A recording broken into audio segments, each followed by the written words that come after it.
What's happening in Russia, and how could Ukraine war change? Both sides suffer heavy losses as Ukrainian counteroffensive makes small gains. Ukrainians take reconstruction efforts into own hands as billions in aid pledged at London Forum. Every week we wrap up the must-reads from our coverage of the Ukraine war, from news and features to analysis, visual guides and opinion. Heavy casualties as Ukraine's counteroffensive inches forward.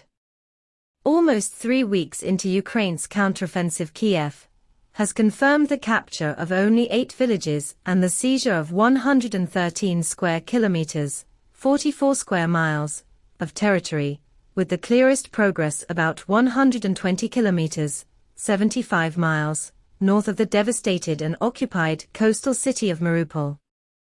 Those small gains have come at a heavy cost, as Daniel Boffey reported from the region. The situation is not good, one injured commander told him. We don't have enough weapons and armored vehicles.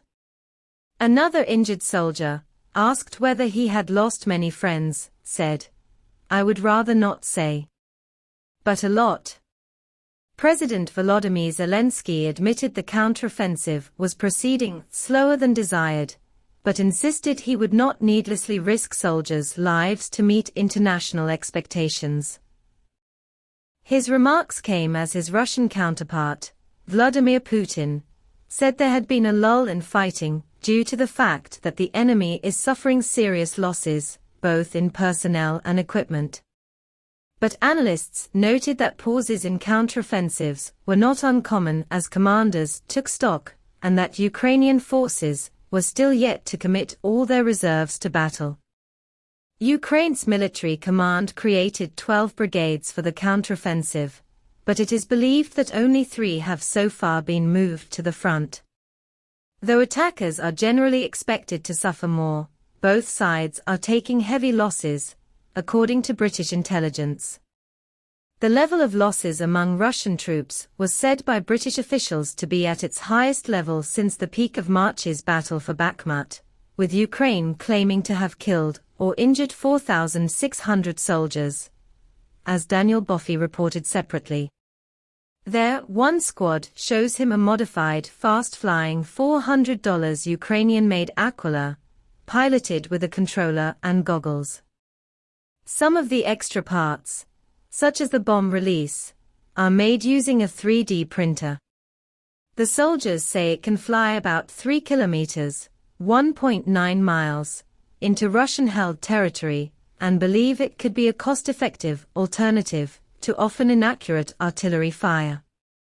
And the technology also means that even injured soldiers can still take part in the war effort, as one commander showed, using his mobile phone at a hospital in Dnipro. I'm still working, still correcting artillery fire, he says. This is not just so I can watch. Lack of funds, however, means soldiers are often reduced to buying equipment themselves. We pay up to 70% of our salaries to buy drones, one soldier says. Drone operators are also aware they are target number 1, high priority for the Russians. Nevertheless, morale is high. I have no doubt we will defeat them, said another soldier, but I don't know if I can survive until that time.